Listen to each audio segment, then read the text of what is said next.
Welcome, Greg, Tanya and Phil. Today we're talking about HR tips for practitioners starting up their own practice. But before we get started, I thought it might be really good to ask Greg to introduce yourself and your role at Fair Work Australia.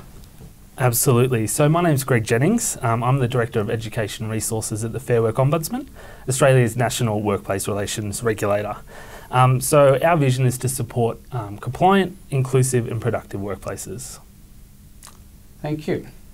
So practitioners starting out on their own may have very little HR experience. So Tanya and Phil, what lessons have you learned as a practitioner starting up a successful accounting practice? I think for me, one of the biggest learnings was to identify the things that I was really good at in practice and to identify my style, my leadership skills and the way in which I communicated with people, the things that I really wanted to do in practice, and I've actually then recruited a team around me to fill a lot of those gaps. The other thing that probably over the years that I've learned is to have a really good, solid recruitment and selection process. So for me in the early days, I used to recruit people that were nice to talk to and we'd have lovely conversations, but essentially they weren't the right people for the job.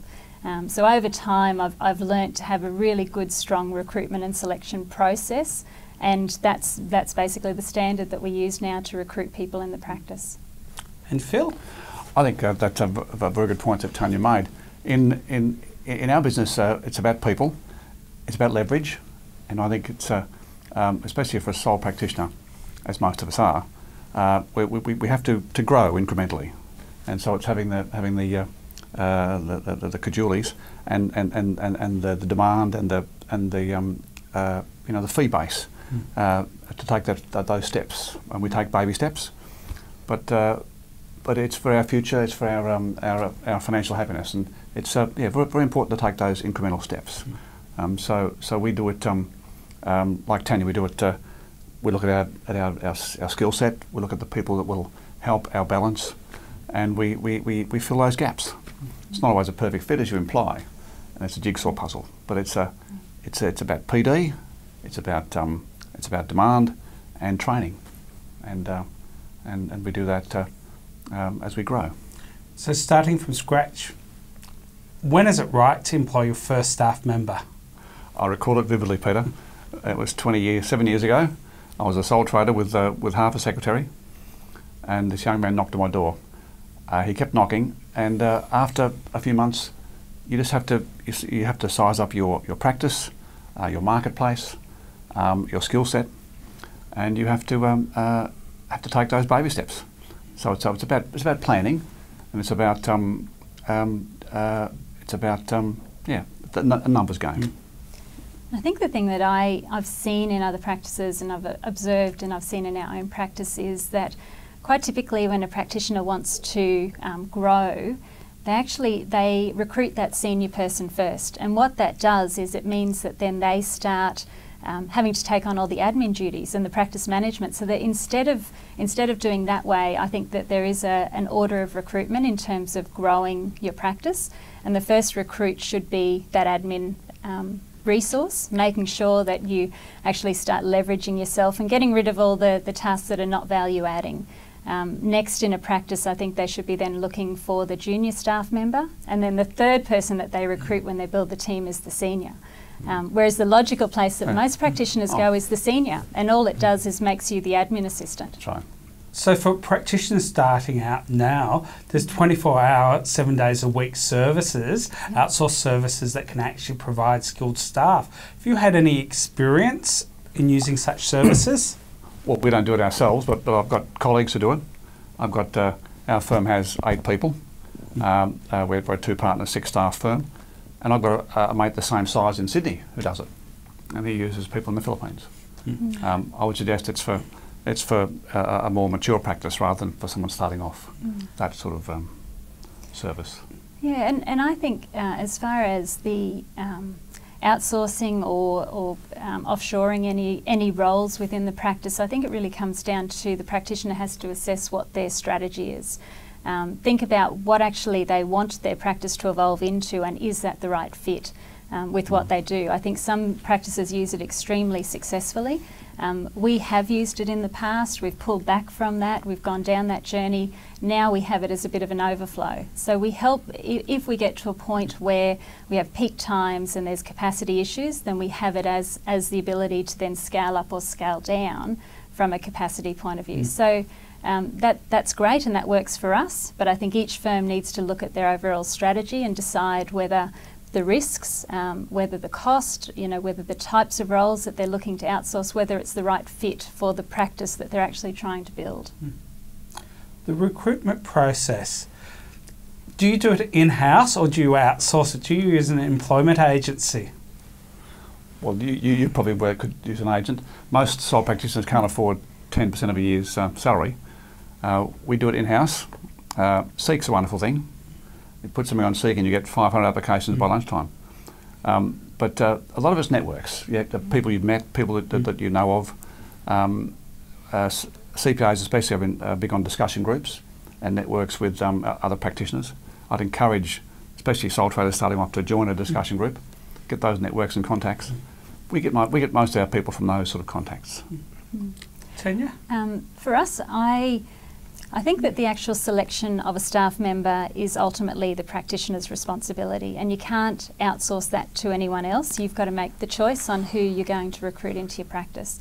I think recruitment agencies are good in terms of providing a pool of staff, but we tend to recruit via means of Seek. And actually, one of the problems, I suppose, with practitioners who are time poor in terms of using tools like Seek is that you get a great resource, a great pool of people that will apply. Then you've got to spend the time to go through and find which ones are shortlisted. The great thing with technology is there's now some really good tools out there that will help automate that process. So we've actually tapped into a number of those tools which will then help refine and cut down our shortlist. And from there we run our whole selection process. So we do the phone screens, we do the interview process, and so we do take control in-house ourselves of that whole process. So pre-vetting, what's the role of pre-vetting that you undertake? So there's some really great tools that we've found, some technology that allows you to assess those applications on Seek, to ask further questions. So you can actually vet them in terms of what skills and experience that they have, and it will actually go through and send to the candidates a short extra questions for them to answer to determine whether they're the right person for that job. And validation of qualifications and experience. The big challenge for lots of practitioners. Oh, it certainly is. And we read every day in the press of people fabricating these things. But we always reference check, but only at the final stages. If we choose someone or two, we would reference check them. That might include qualifications and cred. Greg, any observations on interview techniques and particularly pre-vetting? Absolutely. Look, there are options if you don't want to go through the process yourself. Of course you can outsource to a consultant, but if you've taken the time to define the role and have a really good understanding of the skills and attributes you're looking for, there's no reason that you can't do it yourself. An interview is really about probing of those skills and attributes, and it's a really good opportunity to get to know the candidate a little bit more. This is your first opportunity for that interpersonal exposure to the candidate. So my tips are, ask lots of open-ended questions. If you're a person like me and you like to talk a bit, you've got to, control that a little bit and ask those questions. It will give you an opportunity to really understand the type of person the candidate is, how they communicate, and how they do some of that problem solving internally. We've actually got a really great resource to help people who are embarking on an interview process. We have an online learning course called Hiring New Employees, which is available on our website, and it'll actually step you through the process of hiring a new employee from start to finish.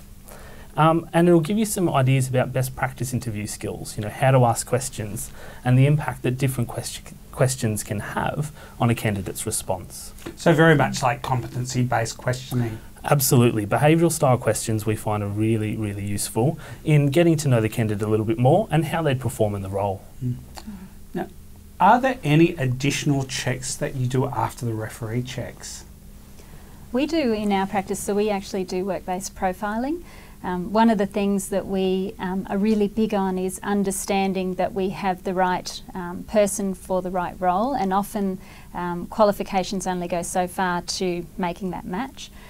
So our whole team is profiled. We know the different communication styles we have on the team. If there's someone that is really talkative and they love that sort of client facing, then we make sure that we get the right profile, because there's no point putting someone in a role like that if all they want to do is sit down and crunch the numbers. And we do see the different styles quite clearly on our team. So for us, the final check in that whole recruitment process, after we've done reference checking, after we've done the interviews, often when we come down to 2 candidates, is to run a work-based profile to see if what we're seeing in the interview is actually what the true profile of that person is. So it also has a false indicator in there so that we can actually tell if how they're presenting in the interview is really not their natural style. And that's a big problem if you're relying on that interview and the person then gets into a role and they're completely different to what you thought they were. So we find that that's a great check for us. Phil, I know the principles for, Risk Management 101 for a practitioner is know your client. I suggest Risk Management 101 for a practitioner is also know your staff. What other strategies do you undertake to know a staff member, or actually investigate the background of a staff member before you're employing them? Oh, I think that's a very valid step in the recruitment process. We go through a process where our team members, all or some of them, will join our interview, and we will take a new applicant on a tour of the office, just to try and break down that interviewee conversation, just to see the other side. You ask silly questions. What team do you vote for? And who was your worst client? What was your favourite job? But you do have to dig deep. You have to try and communicate, because as Tanya said, we're a team, and we're all a pretty close team in public practice. You have to coexist.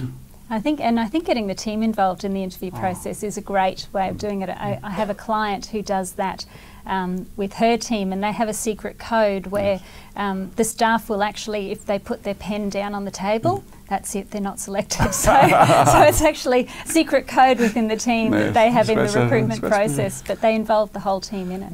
For any roles that you're recruiting for, would you ever consider actually making a police check mandatory? It's certainly our client base. More of our clients are doing it. I know my daughters. One works in hospitality. She's got a police check. So it's becoming more of a, as you'd know better than us, more of a normality. But we haven't had a police check yet. Have you, Tanya? No, it's not something that we have currently in our recruitment process, but more and more I think it is something that is becoming more common and potentially is relevant. We've never had an issue to date.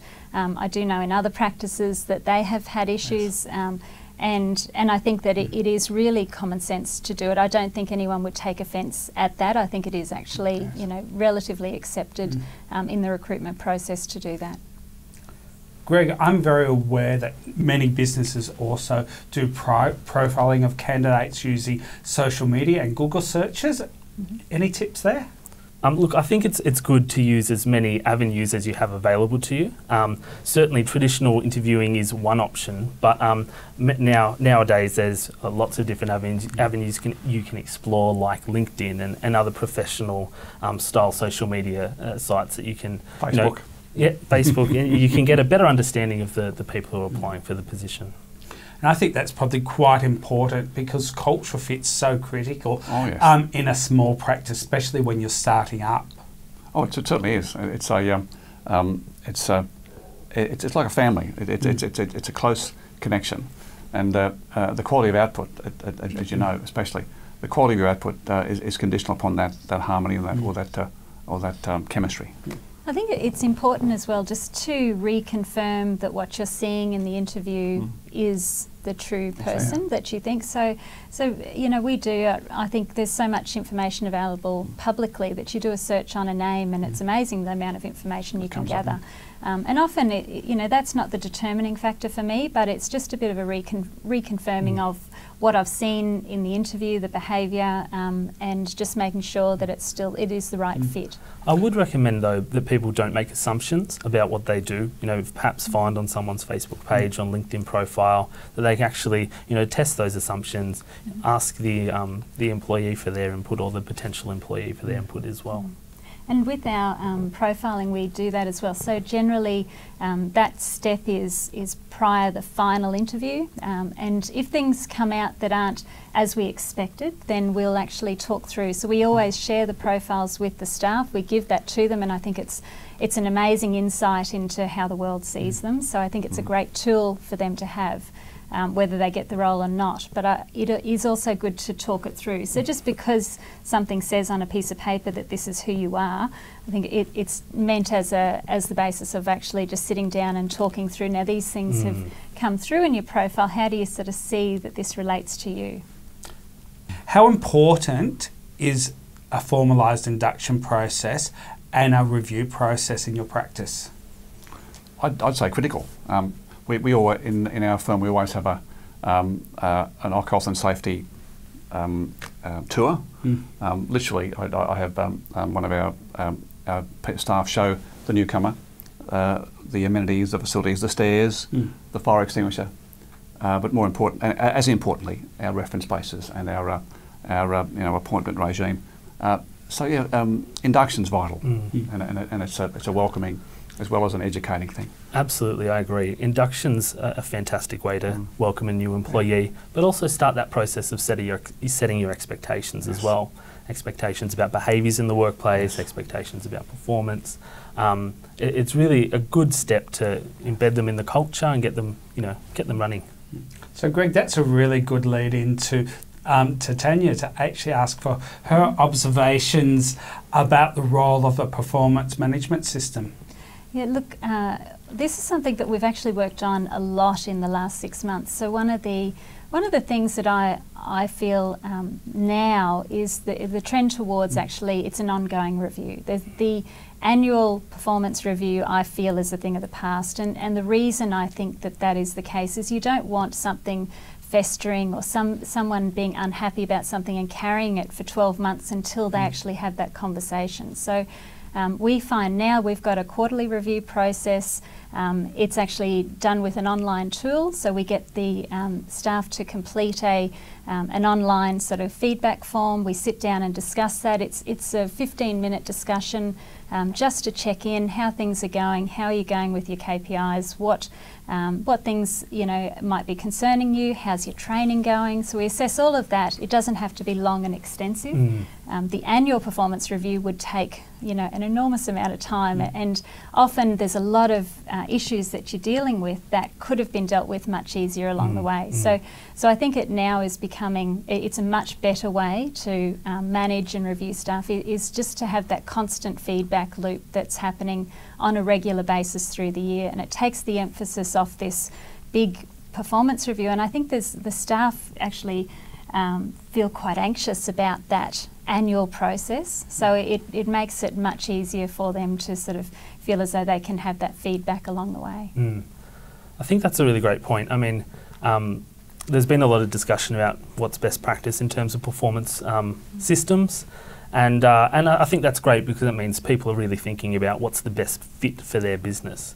It certainly doesn't have to be arduous or too overly prescriptive, but we encourage everyone to have a performance system. It can be relatively informal, but I think you've hit the main issues on the head. It needs to do 3 things: establish the expectations and goals. You've got to be able to support your employees to achieve those goals, and then the issue of feedback. So do you have to have an annual conversation review? No, you don't. But you do need to be giving regular, constructive, timely feedback to staff. And that includes positive feedback as well. If someone's doing a good job, let them know. Yeah, one of the things we ask for on our form is, tell us some of the great things that you've done, since we last caught up, because sometimes I don't know those things, so they might be dealing with another staff member or another manager in the practice, and it's good for me to actually find out that you've done all this great work and to acknowledge it. Absolutely. Bringing someone into a new firm sometimes can be a challenge. Do you have any formalised mentoring programs within your firm? When someone comes into the firm, we have the whole induction process that they'll go through, and they get to meet a whole lot of the management team through that process. I do know all the staff members really well, and actually spend a lot of my time. I see it as very much it's my practice, and they need to understand how I think, how I deal with clients, and for me, it's actually spending the time and educating them in terms of ensuring that they understand how our culture, how our sort of service standards sit, and learning those from me, because I think leadership comes very much from the top. Being able to sort of filter my style throughout the team is really important for me. We have a weekly meeting with all of the team where we all share ideas, and we all use that as a common communication forum to make sure that everyone's on the same page and that they're not hearing messages, differently. But we all learn from each other. So I don't really have a big hierarchy in the practice. I like to keep it as a fairly flat structure, and for all the staff to feel that I'm very accessible. But I like for them to actually embrace the way that I believe we should be dealing with our clients, and so therefore I like to spend that time with them to teach them that. Mentoring is again very contemporary, and I think especially a new person, often young but not necessarily, needs someone that they know they can go to with those silly questions. So yes, a hands-on, approachable management tier is critical, but a senior or a junior manager that they can refer to as their hand holder, their buddy. That's a great point. Is important. Yeah, absolutely. I'm a big fan of mentoring arrangements, both from a workplace benefits perspective, but from a personal and professional perspective. I've had the benefit of mentors to help me navigate my career. In a small business, I think you're exactly right. It can be as simple as having a buddying system where you've got a more senior person who can help them, a particular new starter, familiarise themselves with systems and how you do your work. I think the most important thing is developing a really safe environment for that, so they can ask those silly questions and feel comfortable about talking about where they need to develop their skills. So what is the role of documented policies and procedures in the form of maybe a employment manual in your practice? Look, I think it's really important to have it. It's part of our induction process that we provide it to our staff members. We go through, we get them to sign off that they've actually gone through and understood all the policies and procedures in place, because it essentially sets the framework for you employing staff in your business, and what behaviour is accepted, what behaviour isn't accepted, and what you do if you have an issue in the workplace. So it's such a critical part, I think, of employing a staff member, and you have to have that in place so that everyone knows the boundaries of the relationship and sort of what's expected in their employment. It's really important to not just take a standard policies and procedure manual and just say, okay, well that'll do, that's what I need in my practice. I think you've got to look at, read through every one of those policies, make sure it relates to your business and it's relevant for your business, and if there's things that aren't addressed in that policies and procedures manual, that you actually then incorporate it in. So social media policies is a great one. What do you allow in terms of social media? Are your staff allowed to be friends on Facebook with clients? What are the the standards, the benchmarks that you want to set in terms of behaviour in social media? So that's quite a critical one. And Phil, as a past quality reviewer, how important is it that your policies and procedures are regularly reviewed, updated? Oh, I think it's critical, Peter. It's critical. It's a standard review question. It's a series of questions for firms that employ staff. And we always look at templates, as Tanya's implied. At some stage, these have to be reduced to writing. So do your staff have an engagement template? Are they signed up?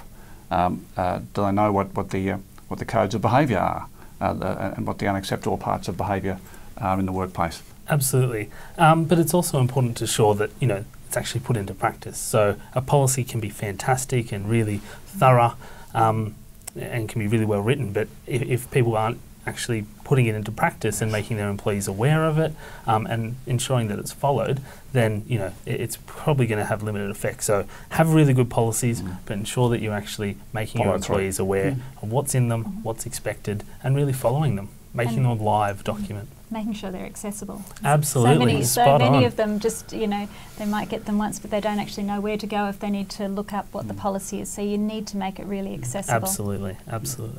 So practitioners have access to minimum wages, minimum standards. How do you actually benchmark salaries within your practices? I think this is a great challenge, especially for small firms. And there are 25,000 small firms out there in Australia alone. We have to. There are firms, I know Rob Knights and others, who provide benchmarking reports. You can sign up and subscribe, and if you give them your data, they'll give you the industry benchmarks. You can access these. CPA has a range of contacts and access points. It's important to know where you stand, because the range of salaries, as we discussed before, for the various levels, is quite significant. So again, know where you stand, know what your fellow practitioners are paying, know what you have to pay them legally, and find where you fit in that paradigm. I think that's a very important step, Tanya, don't you? Yeah, look, it is, and it's difficult. It's different for every practice, and so you've got to consider the whole offer in terms of what you're offering your staff. I think you've got to look at incentives used to be something that people used to dangle the carrot and pay bonuses and incentives in years gone by. And for me, where I'm at now with that in my practice is I just prefer to pay people what they want. So, whatever they want to be paid, I'm happy to pay them. There's an expectation that if you get paid this is what you have to produce. And as long as they understand that relationship, I don't mind what they get paid. I do refer to benchmarks just in terms of making sure that we're in the ballpark, but more often than not we're paying above benchmarks, because that's the deal, and that's sort of the conversation I've had with the employees. That's what they want, that's where they're comfortable. I don't need to dangle a carrot to make them work hard. They do it because they love what they do. But there's also other benefits they get. So, the whole wellness program in our practice, the staff training. So each staff member has a budget for external training that they're allowed to spend on whatever they want. And it's every 12 months, as long as it's something that's furthering their career and their knowledge and their progression, which can be applied in the workplace, then they have that money to spend. So that you've got to look at the whole package. And when you're comparing firm on firm, I think it's important to take all those extra little things into account. I think in both circumstances there, the starting point was really understanding what the minimum obligations are as well. Yes. So there are minimum wages that apply, and if you jump onto our website, fairwork.gov.au, there's a fantastic calculator that can help you determine what the minimum wage is for a specific employee. It's based on the industry that you're in and the type of work that they're doing and their duties, and it's called the Pay and Conditions tool, and it'll help you determine the minimum rate of pay and different allowances and rates for different times of day and those types of things. So definitely encourage, know that minimum obligation first as your starting point. Phil, I know some members think it's easier for them to actually trial a staff member. So say bring them as a contractor before they offer them permanent employment. Any experience there? I think that's a very good point, Peter, and it's very contemporary. The imposts of employment now, on a small firm especially, are quite manifest. So yes, I've taken on people as contractors on a trial basis. I've offered them 6-month trials or 3-month trials. Almost always they've either worked out or left voluntarily. I've almost never had to push someone out the door, which is good. But no, I think, as I said before, baby steps are good, and a contract or trial basis is a very valid means of taking those steps without locking yourself into a relationship you might not both appreciate. Greg, your observation, because I know it's been quite controversial over time, where people thought they could actually sidestep their legal obligations by actually calling someone a contractor. Yeah, look, it's a really good point and a really important point as well. Of course, you know, if you want to bring someone on to test them out, there's ways to do that. So you can bring someone on a casual basis, or you can have someone on a probationary period. Those types of things don't affect their entitlements. If you are engaging someone as a contractor, you just need to be really sure that you're engaging them in a in a genuine contracting relationship. So, you know, a contractor, they're actually running their own business, and there's a set of indicia which can determine if someone's a contractor or an employee. Yeah, and it covers things like the level of control they have over the business, their ability to delegate, and a lot of other things. So, my main advice would be, if you're not sure, then ask. You know, come to the Fair Work Ombudsman, ask your workplace advisor, but just make sure that you do get that first decision right, because it could cost you down the road. There are, you know, if you do misclassify someone inadvertently as a contractor rather than an employee, there may be entitlements that they're owed, and there's also penalties for sham arrangements as well. One of the challenges that graduates often have is to actually get work experience. Have you ever participated in any, formalised any work experience program within your practices, or offered any internship type of model? We've done both. We've done the internship and also we've had some work experience students come through, and I love that because I've actually, it gives us a good opportunity to both give them some skills and to assess potentially their suitability to come on as a graduate in the practice. We have one graduate at the moment that's completing his university studies, and he's been working with us for 12 months, started on a 2-week work experience. He was so great and the team loved him, so we offered him a role. He's worked part-time throughout the last 12 months of his university, and when he finishes he'll have a full-time role with us. So that's really story, Tanya. That's great, and you know, really I love that because it serves both purposes. I have another student at the moment that did work experience with us about 2 years ago, and I've just reached out to him and said, I think there's another role coming up. He's only partway through his university, but he's going to be taking on some hours in between subjects, so that, you know, as much as he can do. But again, if he has that experience with us, then we can give him a full-time role when he finishes. So it's a great way for students to actually get their foot in the door, I think, with practices. I think that's very well said, Tanya. It reminds us we're human beings. And our little firm has been going, as I say, 28 years, from between 1.5 people to 18 people. And we've had as many as 45 of these interns, graduates, work experience people. And if the phone rings or a friend from cricket says, by the way, young so-and-so is graduating soon, could you help out with some? I say yes, the answer is yes, because it's a systemic investment, but it also pays dividends. I've had work experience kids who've been with me for 5 years. I can think of one who's a KPMG manager now in New York, and you're part of their careers, Peter. It's a challenging, but it's a great opportunity too. And occasionally you'll pick up someone who can really help you. Absolutely, and look, it is a fantastic opportunity for students to get, you know, on-the-job learning. One comment would be, you know, workplace integrated learning is great for them, but just to be careful for any practitioners out there to ensure that vocational placement doesn't inadvertently turn into an employment relationship. So, you know, if the person starts to become less of a learning experience, and it becomes more of a you know, work that otherwise a paid employee would do, there starts to be issues of, you know, is that person actually an employee?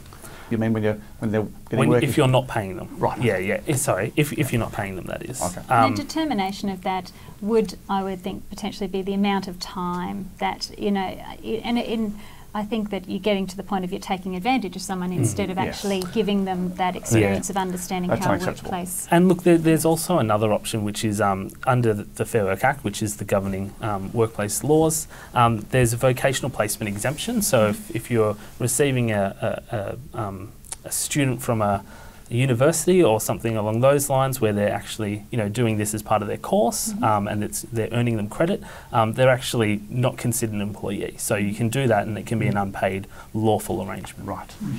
I'm conscious that in the marketplace there's actually people advertising for paid internships where the candidate is expected to pay the employer for the work experience. What's Fair Work Australia's position on that? Look, if someone's being asked to pay for an internship, that's certainly going to cause some alarm bells for us. Unpaid internships is an issue, particularly if they are doing that kind of productive work that would otherwise been done by a paid employee. That's territory where we'd start to have to consider: is this person actually an employee, not an intern? And practitioners could be looking at back payments, being liable for back payments if that was the case. So, what resources does the Fair Work Ombudsman actually have on the website to actually assist a practitioner to make a judgment on what the right model is? Great question. We've actually got a couple of fact sheets on there on this specific issue. So there's a fact sheet on there about internship arrangements, about vocational placements, and it'll step you through some of those questions that you need to ask yourself in terms of when you're developing the arrangement. So it'll help you really clarify, am I getting someone on in a vocational placement arrangement that can be unpaid? Or is this actually looking like this might be an employment arrangement? And then, what do I have to do in terms of, paying them the minimum rates under the relevant award? So if in doubt, jump onto fairwork.gov.au or give us a call, 131394. Many times an accounting practice can be like a pressure pot with real deadlines that are critical. How do you actually work with your team to actually foster a positive environment when staff are working under pressure? And what are your tips? Tell me, Tanya, tell me. It's like I've left a festering pot back at my place right now. A few deadlines. We have a great culture.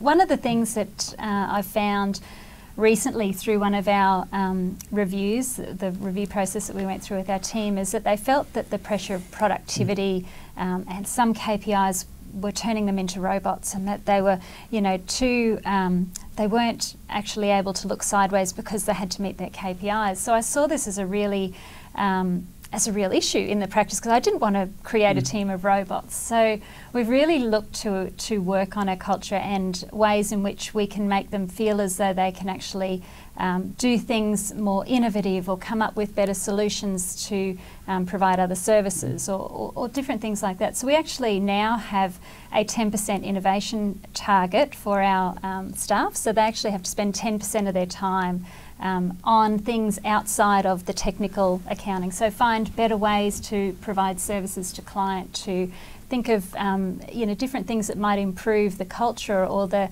actual general services that we're providing. So that's been a great initiative. We actually also did an innovation challenge, and out of that innovation challenge came a whole lot of ideas that was actually really fostering workplace wellness. And so we have now a whole workplace wellness program that was really came from the team in terms of things that they could do to make sure that they're ensuring that they stand up and exercise through the day, and they eat healthy, and they do things to actually give them a clear mind and be able to focus on their work, which ultimately will lead to more productivity. So it's interesting, because I actually started the process by saying forget about productivity, yet they've actually come up with concepts that will actually enable them to be more productive by being healthier in the workplace. So I think it's just constantly keeping that feedback loop open with your staff. And I don't think I have all the ideas, but if you actually ask the team for ideas, and the things that they can come up with are great. So I really push back to them in terms of finding ways to make sure that everyone's focused and feeling as though they're not in a stress pot, or that it's not a stressful environment, because ultimately I'm not going to get the best out of them, and I'm not going to retain them as staff if they're in that constant environment of high stress. And Yes, it is a constantly evolving process, and literally it's as simple as the boss or one of the bosses walking around 3 or 4 times a day and saying, Peter, how's that job for Smith going?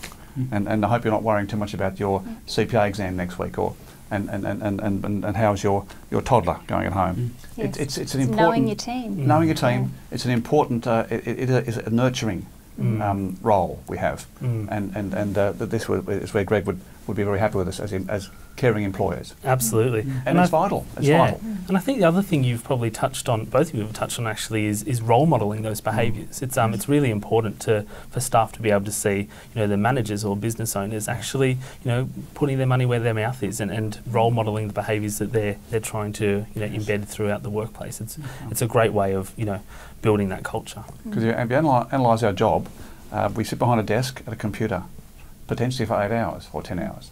It's disaster on the body, on the social life, and on the lots of other senses. So we try and break it up and pretend we're exciting. So celebrating success is very important within your firm. Peter, critical, and literally, high fives when we meet a deadline or when we secure a new client.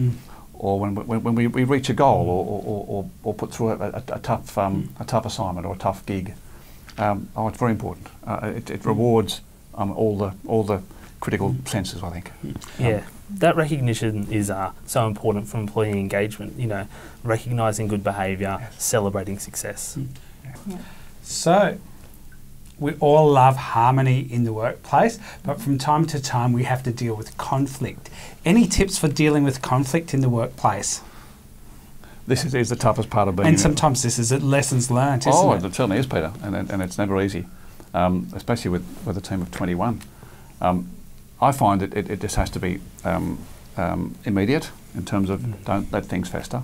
It has to be personal and direct, but it has to be sympathetic, caring, and you confront things, but you do it with a sense of of hearing and feeling. I've never had to sack anybody, but after some conversations, we've agreed to part ways. But that's very rare for most of us. But you have to engage, and it's never easy, but it can be, as I say, it can be systematic and respectful.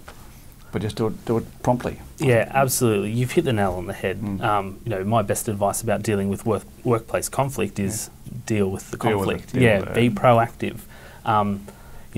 Rarely, if ever, does an issue resolve itself. And as you said, if it's left alone and untreated, it'll fester, it'll become worse, and it'll probably cost you time and money down the track. So you've got to address it as soon as it happens. You've got to address it in a constructive way. So we've actually got another really great resource on this. We've got an online learning course about having difficult conversations in the workplace. And it's really practical. It'll help you map out how to have a conversation about, a workplace issue in a really constructive, solutions-focused way. For us, I find over the time in practice, there's really two types of conflicts that will arise. One is between employees, and the other can be between clients and employees. And both are equally I think, difficult for the person involved. And from a client point of view, we've had situations over time where our clients have spoken not very nicely to a staff member, and we have a zero tolerance on that. So I think it's a really important thing for your team to know that you won't tolerate bad behaviour from clients. And in any situation like that, and there's been probably a few situations over the years where I've said to the client, I'm sorry, we won't tolerate that, and we let the client go, as opposed to putting the employee in a difficult situation. So I think that's, whilst it's not employee to employee, it is a factor of being in practice, and sometimes clients can speak to you as the principal perfectly, but they might speak down to a staff member, and I've seen that happen many times over the years, and it's just something we won't tolerate, and we make sure that the staff member knows that we don't tolerate that behaviour. We support them. That's very reassuring. Any tips, Tanya, for employee conflict? So we've had a situation in the past where we did have some conflict between two members on the team. As much as we do in terms of understanding communication styles and everything else, sometimes you do have conflict. And the way that we dealt with that was to act quickly. We actually looked at it, it was coming and sort of pointing towards potentially a bullying situation. So we actually looked at our policy in terms of bullying, We ramped it up tenfold. We actually put a no tolerance policy in place. So we stepped out. This is our position on bullying. It won't be tolerated, and we set that in place. Made every staff member sign the policy so that everyone was aware we'd updated this policy. This is the situation, and the whole situation then sort of died down and didn't rear its ugly head again. So we took a very quick and no tolerance approach to it, because it's not comfortable for anyone in an office, when, particularly in a small office, when you've got those issues happening. So it has to come, it has to come from the employer, and I think you've got to be, setting the standards and making sure that the staff feel very safe, that there's no tolerance of that behaviour whatsoever, no favouritism on the team, and and the consequences will be very fast, and in our instance, we just wouldn't tolerate it. Anyone sort of in that situation, we wouldn't have any issue with letting them go. That's a really good point. I think it does make it a lot easier when you have those policies in place, because people can see that you're dealing with it in a structured and fair and consistent manner. So look, I think that's a really, really great approach. One of the challenges for practitioners is that their clients often think they're an expert in every area. Any tips for practitioners providing advice on HR issues? Good question.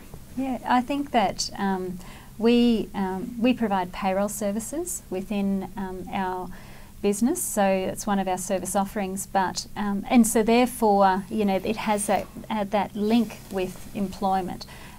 We don't go into award interpretation, and we're very clear in terms of ensuring our clients, refer to Fair Work or their relevant award, and make sure that they seek advice on that.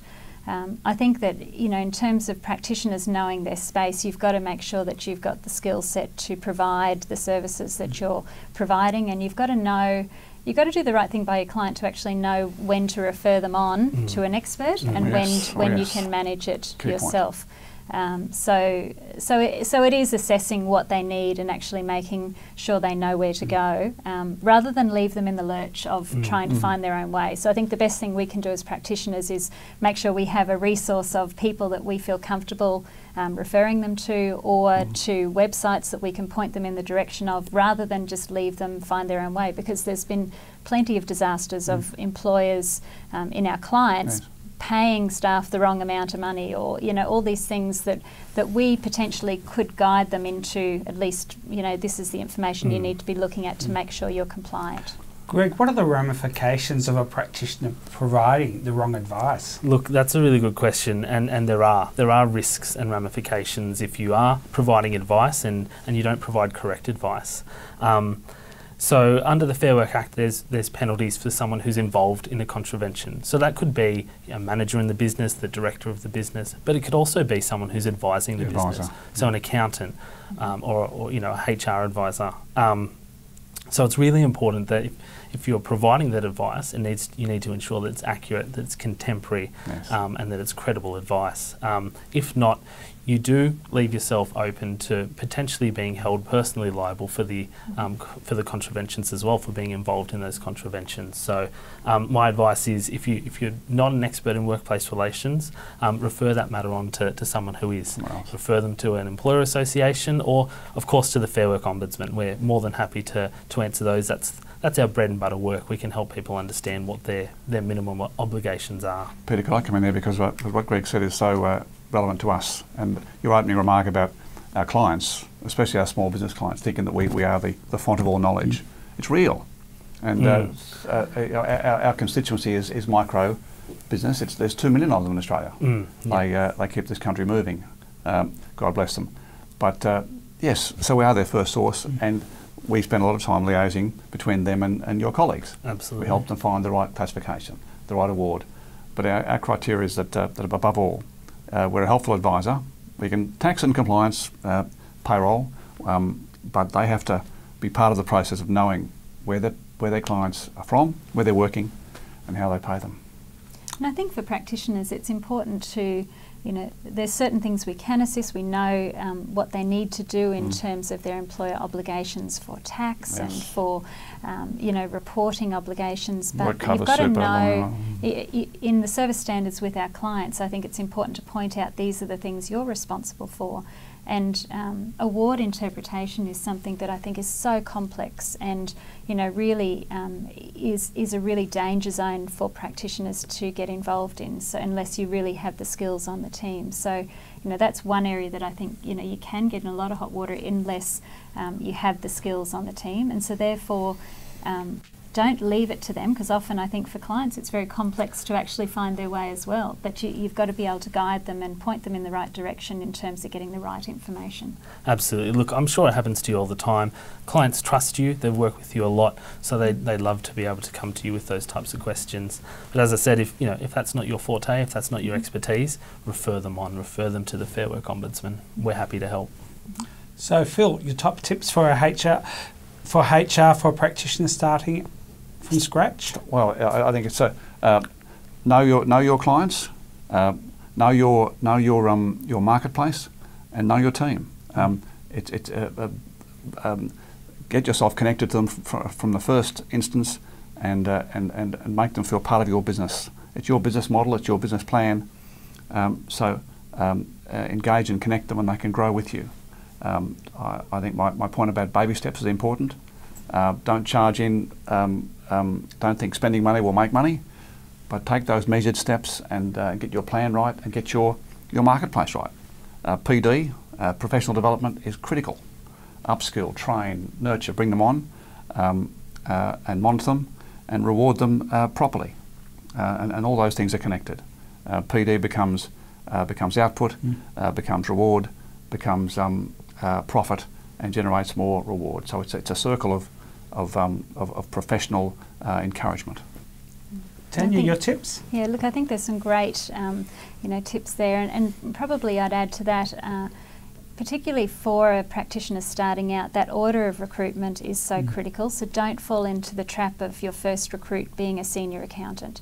Consider, and I like to get people to actually list out all the things you do and find the lower value tasks, those admin tasks that you're caught up in, and that's what you should be first looking to outsource in terms of finding an employee to deal with that part of your practice. And then from there, build your practice and understand the capacity. So look at your time and value your time as a practitioner. Don't get caught up in the admin tasks of the practice, because your value is very much about doing that sort of high level work for your clients. So keep that in mind when you're recruiting the team. Make sure you've got a very solid recruitment process. Don't recruit people because they're nice people to talk to. Actually, go through a thorough recruitment and selection process. And when you're recruiting, particularly for a sole practitioner, I find when you're recruiting and in that interview process, it's really helpful to have another person in the interview process with you. So trying to ask the questions and assess a candidate is really hard. So maybe call on a colleague or someone that you may know to sit in on that interview, so someone can ask the questions and then someone else can be assessing the candidate, so you get that full picture. But that recruitment process is so important, and if you get it wrong, it's really costly for your practice. Greg, your top tips? Absolutely. Well, I've got 3 top tips, and the first one won't be a surprise. It's know the law. So know the laws that apply to your workplace. That's going to cover things like what your obligations are in terms of minimum entitlements, what you have to pay someone, what their leave entitlements are, and things like what records you have to keep. Record keeping and pay slips are a big issue for us. Secondly is know where to go for help.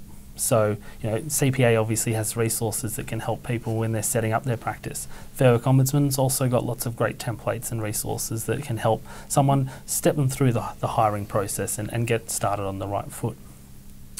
And third, really be proactive about addressing issues when they occur. Even the best of workplaces will always have issues that occur from time to time. So just be proactive about it and make sure that you're really setting the tone for what you want your workplace to be. So for a practitioner starting off from scratch, employing their first employee, where should they go for advice?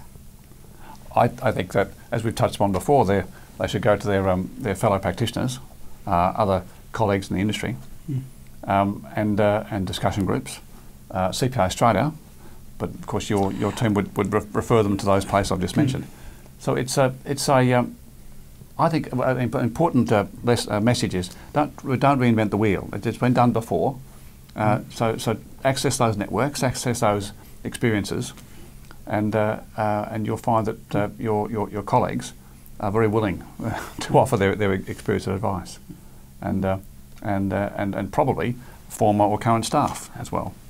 And from a CPA Australia perspective, we know how important documenting policies and procedures are. So for practitioners starting from scratch, or even for a practitioner who's actually reviewing the internal control documentation, we've developed an employment manual, checklist, guidance, competency-based questionnaires to actually assist a member to customise their employment policies within their own firm. Well, thank you very much for sharing your insights and experience. Thank you. Most Thank welcome. you. Great pleasure. Thanks for having me along.